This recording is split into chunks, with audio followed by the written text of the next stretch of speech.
So the first question, what is the nature of the soul? Barber states that the soul is an immortal entity which enters the body at birth and leaves it at death. So pretty much everyone has an actual heart that beats, but the soul isn't a part of the living, functioning body. Like the heart, you can see, feel, and touch. You can't see or feel or touch the soul of a person. So the soul is why people consider that they have feelings, which is why the soul enters the body when you are born, and why it leaves the body when you die, because when you're dead, there's no reason to feel anything anymore. And the second part of the question is the soul different or the same as the mind?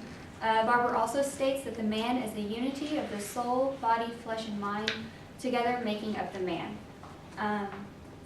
So therefore the soul and the mind are the same. And 1 Corinthians 15:44 says, "It is sown a natural body, it is raised a spiritual body. If there is a natural body, there is also a spiritual body." So this just kind of proves that there are two types of bodies: the natural one, which has all the living organisms in it, and then the spiritual one, which makes up the mind, the soul, and the spirit. Question 2. What is human nature at birth, and what comparative weights do heredity and environment play in the development of the person? Human nature at birth is the traits that we are born with that all humans have. And a quote from Mortis is, "Human nature consists of heritable, genetically programmed, or hardwired by physiological patterns which determine our instinctive or innate behaviors." Like everyone says, nature versus nurture, just knowing the difference between good and evil and right from wrong. Question 3. What is the connection or relationship between the physical, brain nervous system and the soul or the mind? The physical brain has actual physical characteristics that have different parts and functions that make the body work. The mind is given to us by God. That is part of having spirituality. The physical brain, you can have damage to it and you can feel it, like I said, and the mind, you cannot.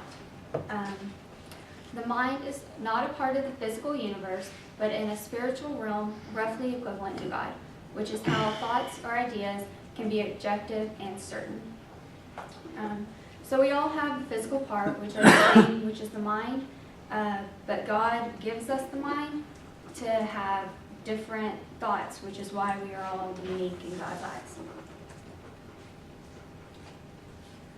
So question 4. What is the nature of human intelligence and how does it function? How is it best measured? A basic definition is the power of meeting any situation, especially a novel situation, successfully by proper behavior and adjustment. So human intelligence is functioned by the brain and the mind. It needs to have basic functions of the actual brain, and then the creativity of the mind to have different thoughts than others. So I think it's best measured by how successfully we can overcome a situation, because we all have different ideas to overcome it. It's just the best way that you can think of. And so the second part of this, what is mental illness? A quote by Overton and Medina. A broader and more current definition of mental illness refers to the spectrum of cognitions, emotions, and behaviors that interfere with interpersonal relationships as well as functions required for work, at home, and in school. So this just basically states that they don't have skills that they need to function through daily lives. We all try to make them have normal lives as much as we can, but whether we want to or not, we do judge people who have mental illnesses as much as we try not to. And then so, what are the main functions and purposes of psychology and physiological treatment? Some states that the main functions consist mostly of diagnosis, consultation, treatment, program development, and administration from anyone from children, adolescents, adults, elderly, families, groups, and people who have disadvantages. So the main purpose would be then to diagnose people by identifying and labeling cognitive, behavioral, emotional, or social problems of a person or a group. That's it. Are there any questions? So, if you were to put it in your own words, what is the nature of the soul? And is it different than the mind? How is it different? I think I said it was the same because it's the same because the soul and the mind are part of a body, a spiritual body that God gives us. Because like the soul, the heart and the brain are the physical part of your body. Okay.